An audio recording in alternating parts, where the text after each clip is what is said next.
Hello everyone. Today we discuss about circulatory system. Circulatory system is concerned about circulation, the fluids which circulate in our entire body. Now we have fluids in different organs. We have in our eyes, ears, brain, joints. We have synovial fluid in our joints. In the eyes we have the aqueous and the vitreous humor. In the ears we have the endolymph and the perilymph. But these fluids are just retained inside those organs. They do not circulate from head to toe. So we have just three principal fluids in our body which circulate in our entire body. That is the blood, the lymph and the tissue fluid. Blood is flowing in our blood vessels. The lymph flows are lymphatic vessels, and the tissue fluid is found in our tissues, inside the cells of our tissue. Now let's see. Now this diagram shows the relationship between the blood flowing through the blood vessels, the tissue fluid around the cells of the tissue, and the lymph in our lymphatic vessels. Now we have two kinds of circulatory fluid, the closed and open.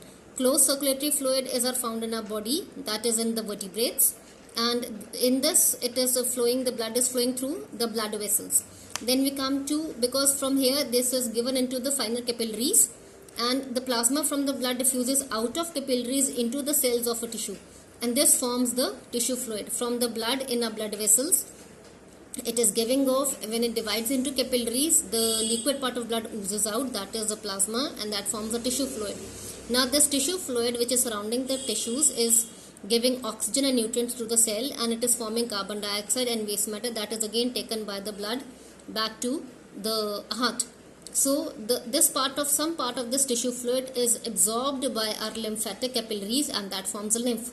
So from here it passes into the lymphatic vessels, and it is given into our subclavian veins. Now we talk about the characteristics of blood. Now we talk about homeostasis. Homeostasis is a condition in our body which remains stable with the help of our body fluids. Now this condition is about the temperature, the body temperature, the blood sugar level and the water level. Temperature is maintained by the respiratory paths which is taken up by our blood cells. The blood sugar level is maintained with the help of insulin in our body. It is maintained at a normal level. And the water level is taken up by the kidneys. That is the osmoregulation taken up by the kidneys. That is, they maintain the proper pH level of our body fluids and the buffers, and the extra water is given out in form of urine. Now we talk about the blood proteins. Now the blood proteins, there are four blood proteins, that is fibrinogen, prothrombin, albumin and globulin. Fibrinogen and prothrombin help in clotting of blood. Albumin and globulin helps to maintain the colloidal osmotic pressure, which is responsible for the blood pressure. Now the fibrinogen and prothrombin is responsible for clotting. They help in the formation of clots. This clot is formed when we have an injury in our body. Yes, a brown clot structure is formed. Now we come to the functions of blood. Functions of blood, there are three kinds of functions: transportive, protective and regulatory.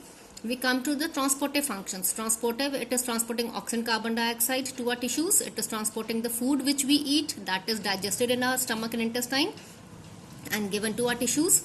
The hormones given out by endocrine glands, and the waste material, that is the nitrogenous waste matter which is formed by the liver, that is given to the kidneys for excretion. Now we come to protective functions. Protective functions taken by the WBCs of a body, the parts of blood cells, that is phagocytosis, that is they engulf the bacteria in our body and destroy them.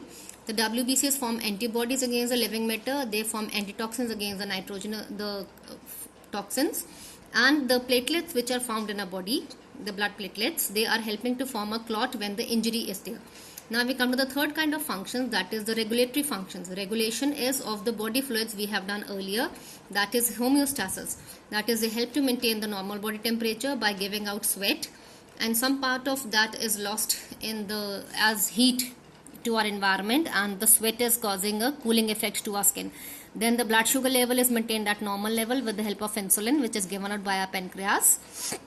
And the extra water which is given out, the water level is maintained at a constant level in our body fluids, and the extra water is given out in our kidneys. Now along with the plasma proteins, we have the sodium bicarbonate and sodium chloride as the inorganic salts of blood, which are very important for the functioning. Now we come to the parts of the blood. Now the blood is having the plasma and proteins. Let's talk about it. Now about the cells of blood, that is the RBCs, WBCs and platelets, we talk about in the next video.